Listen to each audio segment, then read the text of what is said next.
उनके पुरखों का मंदिर है, प्राइवेट मंदिर है। अब सरकार इस मंदिर को छीनना चाहती है। क्यों छीनना चाहती है? कि बिहारी जी से सरकार को कमाई दिखाई दे रही है कि बिहारी जी से हम कमाई करेंगे। योगी सरकार होश में आओ, होश में आओ, होश में आओ। वैसी बात हो गई जो योगी जी 2016 में करते थे और 2025 में करते हैं। इनकी मतलब दोहरी नीति है इनकी।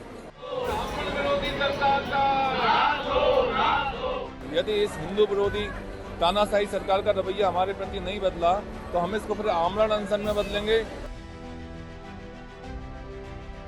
अब इस सभ्यता को उजाड़ करके सरकार यहाँ पे विकास देना चाहती है, तो इसको हम विकास नहीं विनाश मानते हैं। हम इसको वृंदावन बांके बिहारी प्रस्तावित कॉरिडोर का लगातार विरोध कर रहे गोस्वामी समाज ने बिहारी जी के चबूतरे पर क्रमिक अनशन शुरू कर दिया है। स्थानीय लोगों का आरोप है कि सरकार की योजनाएं वृंदावन की सांस्कृतिक और धार्मिक विरासत को नुकसान पहुंचा रही है। आंदोलन का नेतृत्व कर रहे दीपक पाराशर ने बताया कि यह क्रमिक अनशन फिलहाल हर दिन शाम 4 बजे से रात 8 बजे तक चलेगा। यदि सरकार ने मांगों की ओर ध्यान नहीं दिया तो इसे सुबह 4 घंटे और बढ़ाया जाएगा। उन्होंने चेतावनी दी कि आवश्यकता पड़ने पर यह आंदोलन आमरण अनशन और भूख हड़ताल का रूप भी ले सकता है।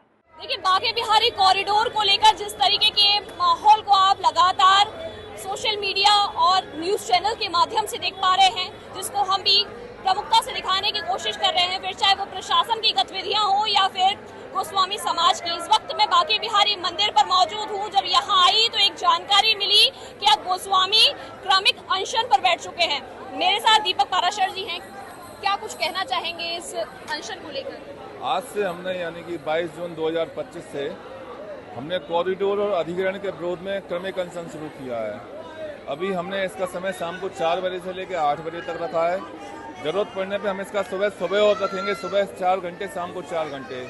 और फिर भी हमें आगे भी आवश्यकता पड़े, यदि इस हिंदू विरोधी तानाशाही सरकार का रवैया हमारे प्रति नहीं बदला तो हम इसको फिर आमरण अनशन में बदलेंगे और फिर हम इसको भूख हड़ताल में भी बदलेंगे।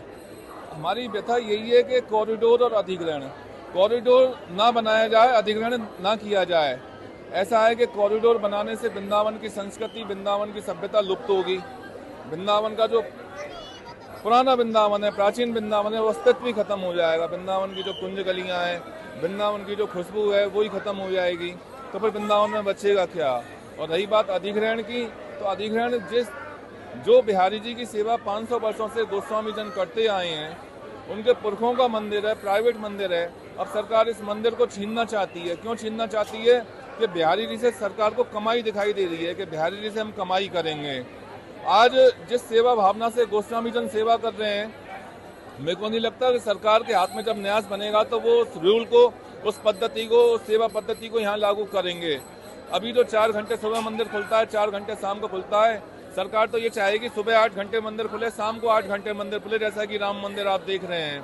तो इस सरकार का भाव वृंदावन के प्रति शून्य है। और जब तक वृंदावन के प्रति भाव नहीं होगा तो आप कितने भी कॉरिडोर बना लीजिए, कुछ भी नहीं होने वाला है। अब आप एक बात बताइए कि वृंदावन में एक बिहारी जी का मंदिर ही नहीं है। राधा वल्लभ जी का, राधा रमन जी का, राधा श्याम सुंदर, राधा दामोदर, राधा गोकुलानंद, राधा गोपीनाथ जी, जाने कितने मुख्य मंदिर हैं। तो आज यहाँ पे भीड़ नहीं है। भीड़ राधा वल्लभ जी में भी आती है, राधा रमन जी में भी आती है, और जहाँ बिल्कुल भीड़ नहीं हुआ करती थी वहाँ भीड़ है। तो सरकार कहाँ तक कॉरिडोर बनाएगी? तो सरकार को कॉरिडोर बनाना है यदि, तो बिहारी जी को यहीं रहने दे। जमुना किनारे कोई वेटिंग रूम यानी प्रतीक्षालय ऐसा बनाया जाए कि जिसमें जो भक्त लोग होते हैं उनकी सुविधा का ध्यान रखे, उनको वहाँ ठहराया जाए, वहाँ से संख्या में अपनी सरकार श्रद्धालुओं को यहाँ भेजे।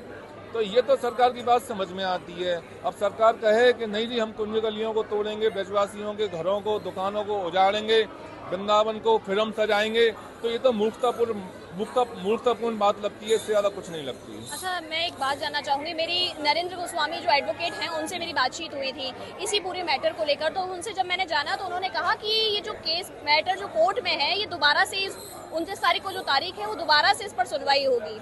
तो क्या गोस्वामी समाज को उस तारीख पर विश्वास नहीं है? नहीं, पूरा विश्वास है ना। विश्वास हमारा खत्म कैसे हो गया कि ये जो बैकडोर से सरकार अधिग्रहण की न्यास की योजना लाई, इससे हमारा विश्वास खत्म हो गया। सरकार यदि गोस्वामियों को पक्ष में लेती और उनसे बात करती कि हम ऐसे ऐसे करने जा रहे हैं, आप बताइए आपकी क्या राय है, तो हमारा विश्वास बना रहता। इस सरकार ने विश्वास खत्म किया है अपना, तो इसमें गोस्वामी जन क्या करें। इसी बात पर अगर मैं बात करूं तो खुद मथुरा के जिलाधिकारी इसी बात पर, आपकी बात पर ही कह रहे हैं कि किसी भी तरीके का कोई अधिग्रहण नहीं किया जा रहा है और कह रहे हैं कि कॉरिडोर अगर बनता है तो भरपूर मुआवजा भी मिलेगा। कह रहे हैं कि उनको जमीन भी दी जाएगी, कॉरिडोर में दुकानें भी दी जाएंगी। तो क्या उन बातों पर विश्वास नहीं? अधिग्रहण नहीं किया जा रहा है तो फिर ये न्यास क्यों बनाया गया? दूसरी बात कि किसी का अहित नहीं होगा।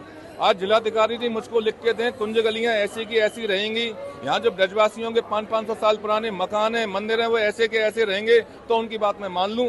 अब जिलाधिकारी जी तो दो बात कर रहे हैं ना कि किसी का अहित भी नहीं होगा और हम कॉरिडोर भी बनाएंगे, अधिग्रहण भी करेंगे। तो ये तो वैसी बात हो गई जो योगी जी 2016 में करते थे और 2025 में करते हैं। इनकी मतलब दोहरी नीति है इनकी, तो इनकी कथनी और करनी एक सी होनी चाहिए, ये मेरी इनसे विनती है। आप कह रहे हैं लिखित की बात कर रहे हैं, आप क्या मतलब मीडिया में जो बाइट्स दी जा रही है क्योंकि ऑफिशियल हो जाती है एक तरीके से, तो उन पर कोई आप कठोर आप उनसे ऑफिशियल बाइट ले लीजिए कभी भी जिलाधिकारी जी से माननी है कि आप कॉरिडोर बनाएंगे तो कुंज गली ऐसी की ऐसी रहेंगी, ब्रजवासियों के जो बिहारी जी से भी पुराने मंदिर हैं वो ऐसे के ऐसे ही रहेंगे, उनके घर ऐसे के ऐसे ही रहेंगे, तो कोई बात नहीं, ऑफिशियल मान लेंगे उसको हम।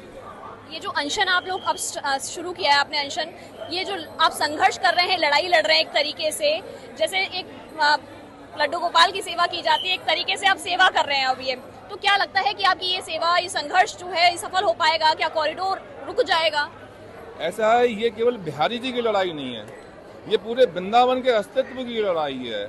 आप काशी उज्जैन से वृंदावन की तुलना नहीं कर सकते हैं कि हमने काशी में भी बनाया है, उज्जैन में भी बनाया है, हमने अयोध्या में भी बनाया है। वृंदावन की संस्कृति, वृंदावन की सभ्यता उन सबसे अलग है। अब इस सभ्यता को उजाड़ करके सरकार यहाँ पे विकास देना चाहती है, तो इसको हम विकास नहीं विनाश मानते हैं हम इसको। कोर्ट की तारीख 29 तारीख है, क्या ये इसी तरीके से 29 तारीख तक ये चलता रहेगा? और अगर आपके हित में अगर जजमेंट नहीं आता है तो उसके बाद की क्या रणनीति है? ऐसा है, 29 जुलाई को जजमेंट आना है, तो जब तक तो हमारा क्रमिक अनशन और आमरण अनशन जो भी हम आगे हमारी सहूलियत होगी उसके हिसाब से देखेंगे, ये यथावत चलता रहेगा। अब 29 तारीख को क्या फैसला आता है, बिहारी जी सरकार जो करेंगे अच्छा ही करेंगे, उसके बाद हम अपनी रणनीति बदलेंगे, उसमें क्या है। विश्वास है कहीं? अरे हमें बिहारी जी पे पूरा विश्वास है, हमें बिहारी जी पे विश्वास नहीं होगा। हम उन स्वामी जी के बच्चे हैं, हम जानते हैं काहू को बस नहीं, सब तुम्हारी कृपा ते हुए बिहारी सब बिहारी जी की कृपा से होता ही हम भी जानते हैं। लेकिन आप उस बात पर बताइए कि जब श्री कृष्ण भगवान यदि ऐसे ही सोचते रहते हैं कि सब श्री हरि की कृपा से ही होता है, तो ना तो महाभारत का युद्ध होता, ना उन असुरों का संहार करते श्री कृष्ण भगवान जो दैत्य रूपी वेश धर के इस ब्रज मंडल को उजाड़ने आए थे। तो आज ये सरकार वही दैत्य रूपी ब्रज मंडल को उजाड़ने आ रही है, तो हमें मालूम है हमारे बिहार जी हमारे संग में और हम अपना कर्म कर रहे हैं।